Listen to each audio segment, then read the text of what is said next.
working to connect a region of over 600 million bridges between our lands.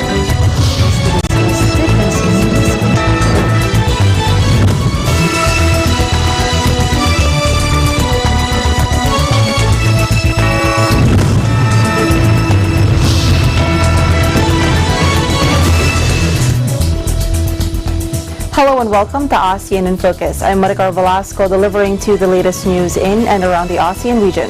On today's headlines, an official of the Armed Forces of the Philippines said the military would be on high alert to foil possible attempts by terrorist groups attempting to ride on the reported death of Islamic State leader Abu Bakr al-Baghdadi over the weekend. China's foreign ministry says the Chinese embassy in Vietnam is maintaining close contact with the relevant departments in Vietnam on the UK lorry victims. President Rodrigo Duterte acknowledged outgoing Chinese Ambassador Zhao Jinhua's contributions to the stronger relations between the Philippines and China.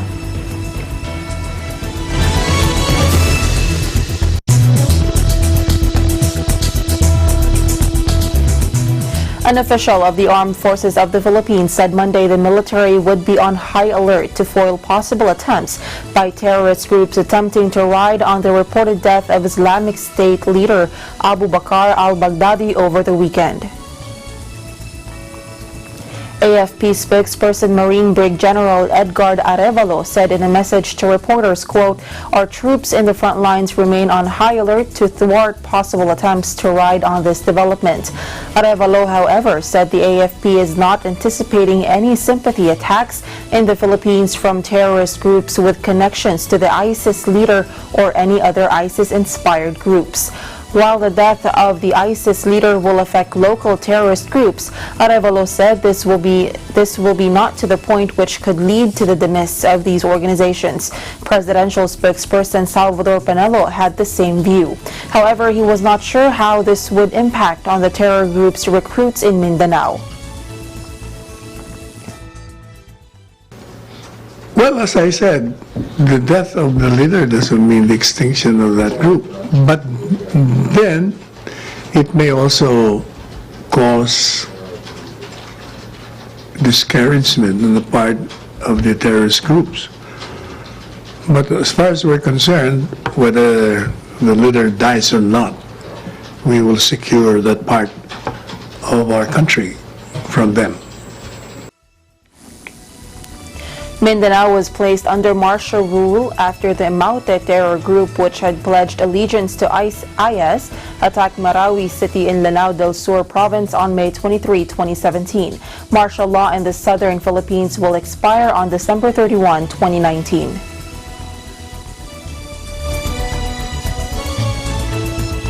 A UK court on Monday remanded in custody a truck driver over the deaths of 39 Asian migrants he had been smuggling in a human trafficking case that has horrified Britain and sparked a desperate search for their country of origin. Prosecutors accused Maurice Robinson, a 25-year-old from Northern Ireland known as Mo, of being part of a global ring that conspired in illegal migration on a mass scale. The 8 women and 31 men found Wednesday in a refrigerated container that entered Britain from Ireland after being transported by ferry from Belgium were originally identified as Chinese. But several Vietnamese families have since said they feared their relatives were among the dead. Interior Minister Priti Patel said this trade is a blight in the modern world as she updated Parliament on Britain's largest murder probe since the 2005 Islamist extremist suicide bombings that killed 52 people in London. She said this is one of the most pressing issues for the UK, but also for all their international partners. Robinson only identified himself and made no statement in a brief video link appearance at a court in the southeast English city of Chelmsford. He has been scheduled to enter a plea at the Old Bailey, the Central Criminal Court in London, on November 25. The transnational case will involve security agencies across Europe and stretch across the poorest regions of Vietnam and possibly other parts of Asia. Patel said this is going to be a long and meticulous investigation that could stretch halfway across the world. She added the victims' nationalities yet at this stage have not been confirmed. UK authorities arrested another man wanted in the case on Saturday in Dublin. 3 others detained earlier have been released on bail. China's foreign ministry says the Chinese embassy in Vietnam is maintaining close contact with the relevant departments in Vietnam on the UK lorry victims. 我们也希望有关方面在关注这起事件的时候，要以事实为依据，也不能先入为主，也不能主观的臆测。这里我愿指出，中国驻越南的使馆，也在同越南的有关部门保持着密切的联系。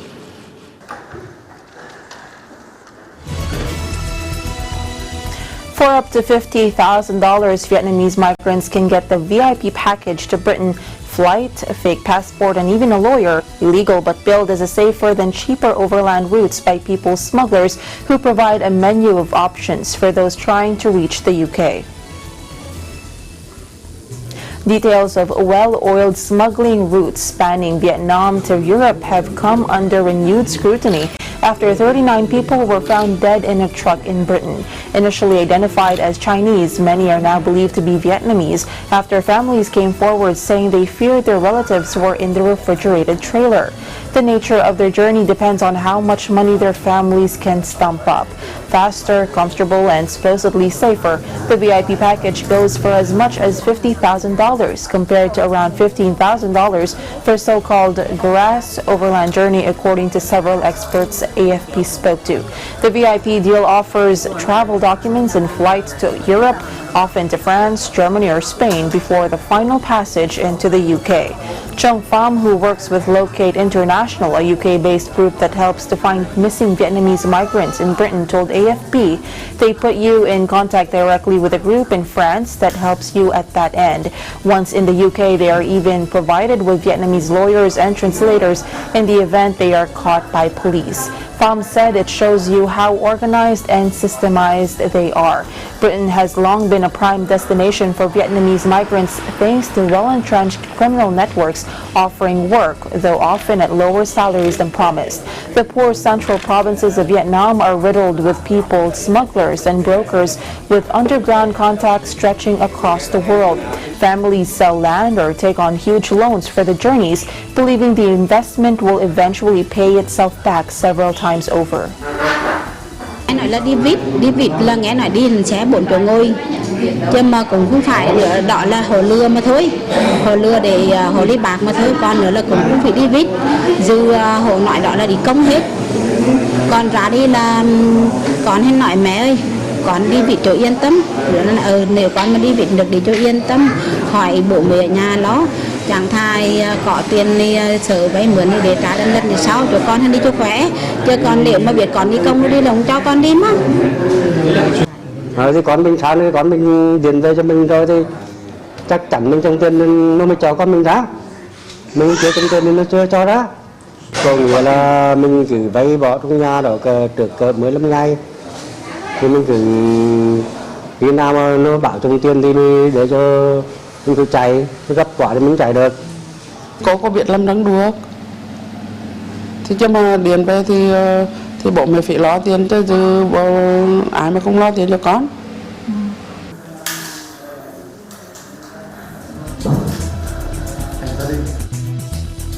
Human Rights Watch's Phil Robertson explains the horrific stories of Vietnamese traffic to the UK that sometimes ends in tragedy.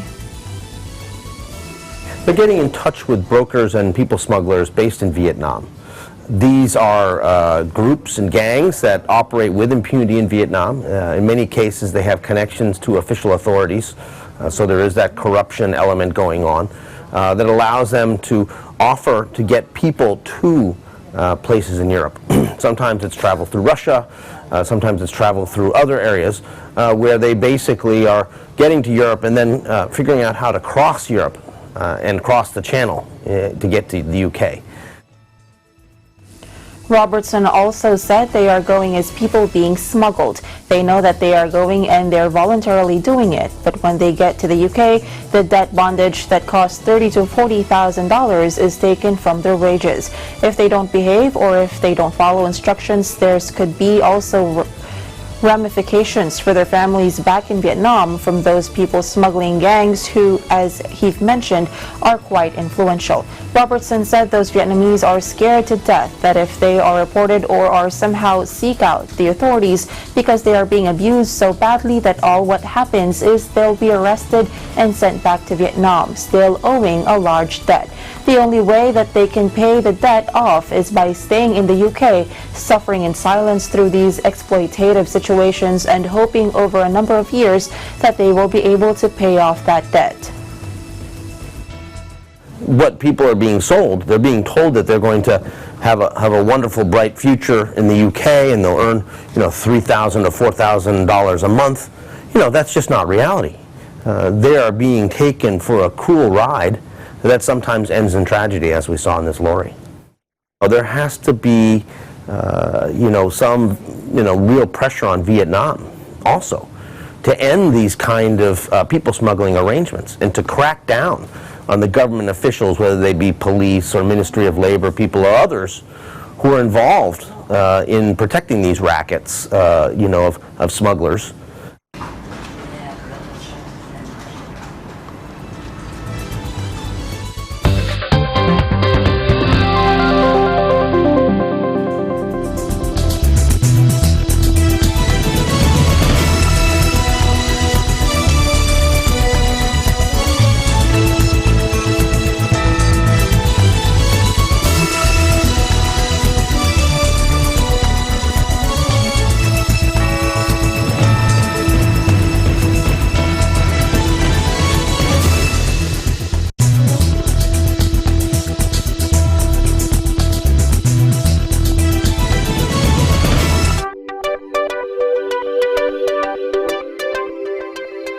Net25 is now available on OSN, the largest entertainment network in the Middle East and North Africa. Watch your favorite Net25 shows on OSN channel 725, same day as the Philippines. Net25 shows live and on demand, anytime, anywhere, on any mobile device on OSN Play.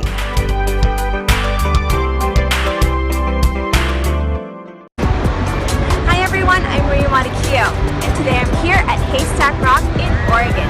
So this famous rock formation is a great place to witness sunrise and sunsets. You can set up a picnic blanket and hang out with your friends or family here at the beach. For more stuff like this, tune in to ABC Digital Nest. I'm Rio, and I'm 1 with 25.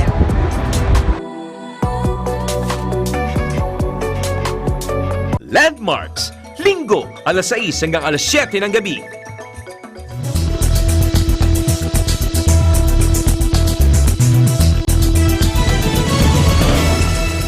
Cambodia deployed soldiers, police, and divers to scour an island popular with backpackers after a British tourist went missing there 4 days ago, an official told AFP on Monday. Nearly 200 members of the Army, Navy, and police have fanned out across Koh Rong in southern Cambodia in an attempt to find Amelia Bambridge, who was last seen at a beach party around 3:30 a.m. on October 24. Divers are searching in the sea around Koh Rong while the others are scanning the jungle, according to Keang Fearun, a spokesman for the Preah Sihanouk Provincial Administration. British media reports said the 21-year-old had befriended other tourists, but the alarm was raised after she failed to check out of her hotel. The mystery deepened after authorities said they found her bag and phone where she was last seen, a late-night hangout called Police Beach. Fearun added Bambridge's family have arrived in Cambodia and headed to the closest city, Sihanoukville, on Sunday night.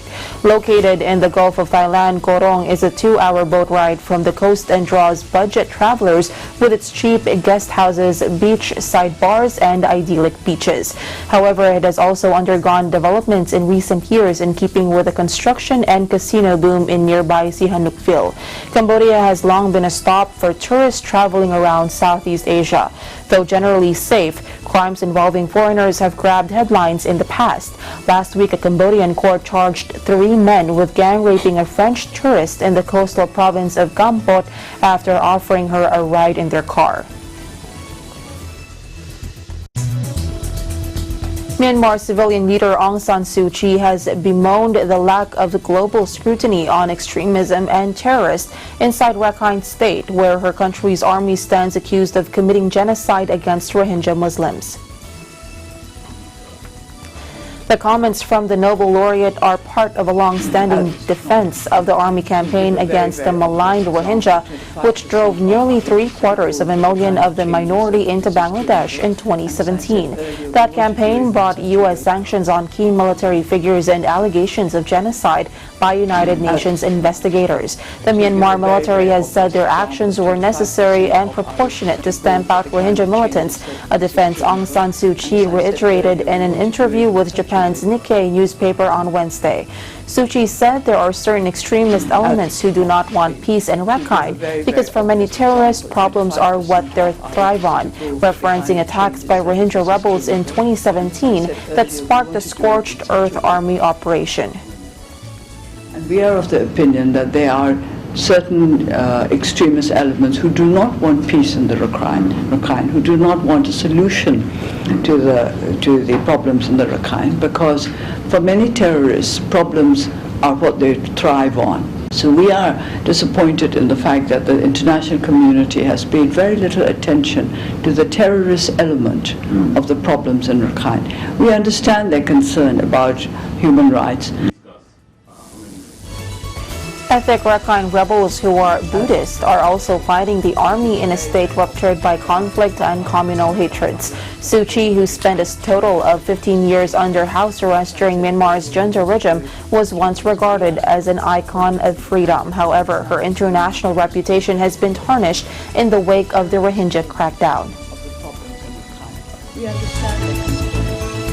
Foreign Affairs Assistant Secretary Juniver Mahilum West said it is unavoidable that the proposed code of conduct in the South China Sea will be brought up in the discussions during the 35th ASEAN Summit to be held in Bangkok, Thailand from November 2 to 4. She also said President Duterte would likely renew his push for the completion of the COC for parties in the highly disputed waters. She goes on to describe the event during the summit. Let's listen in. I think it will be featured in the discussions. It's unavoidable. Kasi doon sa meeting na yon ng mga leaders, they will have a parang tour of the horizon of what's happening throughout the region. So in all 3 pillars of cooperation, political, security, economic, and then socio-cultural. So it will be discussed there, and then I think we could expect the countries to give their positions. But as to intensive negotiations, we don't expect that to happen in this meeting, in these kinds of meetings. I wouldn't want to preempt what the President would say, but in terms of looking at the conditions, the situation on the ground or at sea, in the South China Sea, for example, I think the President would be expected to say something about it. Apart from the ASEAN Plenary Summit, there are several other summits where Philippine participation is expected. These include the ASEAN Plus 3 Summit and the East Asia Summit, where leaders are expected to share their views regarding regional and international issues affecting our region and beyond. ASEAN will also have one-on-one summits with China, with India, the United Nations, the United States, and Japan, where we are expected to discuss the current direction of our partnerships and cooperation on mutual concerns. There are about 40 anticipated outcome documents at the end of the 35th ASEAN Summit and related summits, which represent the culmination of the ASEAN community's work in pursuit of a more inclusive, equitable, and sustainable ASEAN community, particularly given this year's theme of Partnership for Sustainability. There will be a handover ceremony from of the chairmanship of ASEAN from Thailand to Vietnam at the closing session on November 12.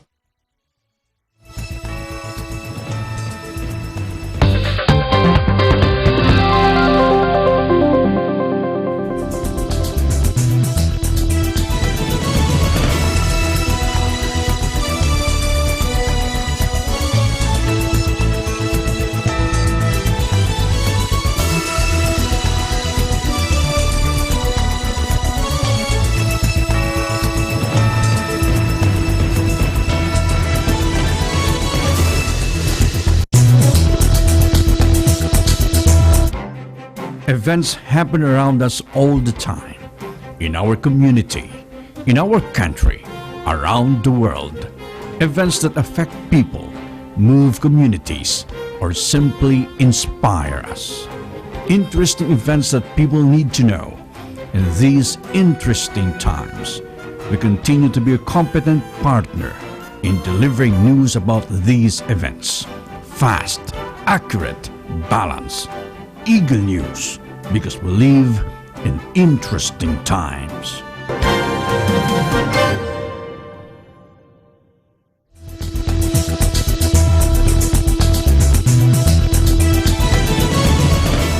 Welcome back. President Rodrigo Duterte on Monday acknowledged outgoing Chinese Ambassador Zhao Jinhua's contributions to the stronger relations between the Philippines and China. Duterte, in a farewell call held at Malacanang, thanked Zhao for his key role in the mended ties between Manila and Beijing, the palace said in a press statement. Malacanang said the president also wished the Chinese ambassador good luck in his future endeavors. According to a statement, President Duterte, whose independent foreign policy drove the Philippines closer to the Asian economic giant, wished Chinese Ambassador Zhao Jinhua good luck in his next assignment as China's ambassador.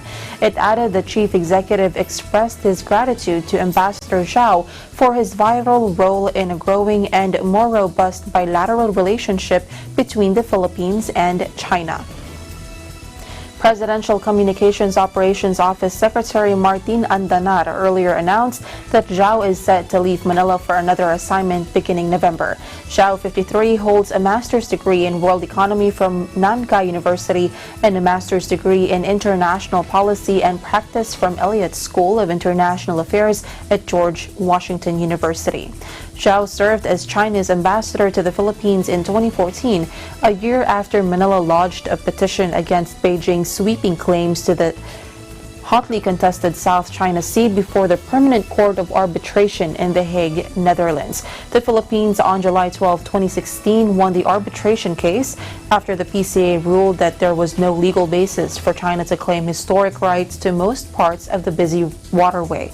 Zhao witnessed the mended ties between the two countries under Duterte, who opted to resolve the sea dispute through diplomatic negotiations. Duterte expressed hope that Zhao's successor would be as good, if not better than him, Malacanang said. Malacanang on Monday said the joint oil exploration between the Philippines and China will proceed as long as the terms of the 60-40 sharing scheme to explore the West Philippine Sea is in favor of the Philippines.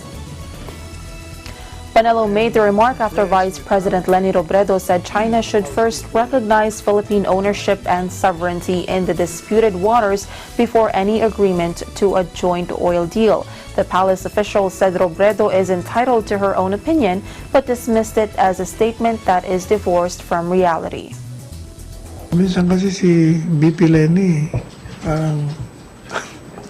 parang divorced from reality kung mag-statement eh. Kagaya nung sa war on drugs.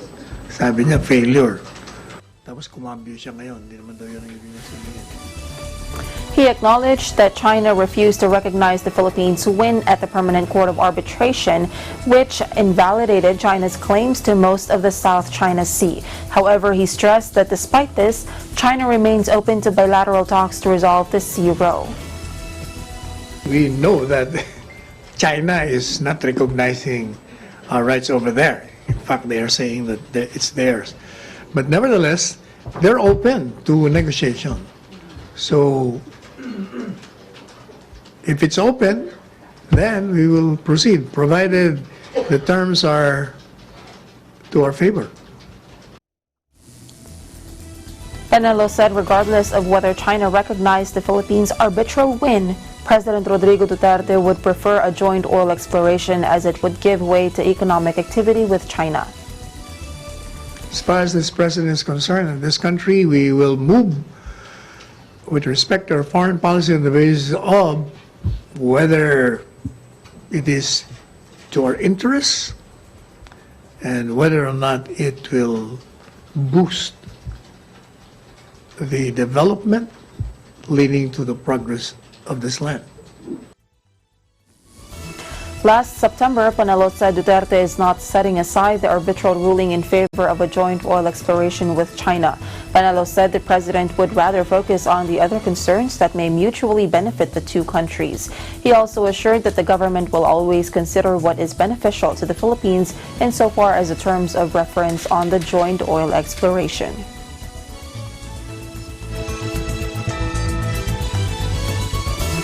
And that is the latest news in the Southeast Asian nations. Stay updated about the ASEAN region. I'm Maricar Velasco and I am 1 with 25.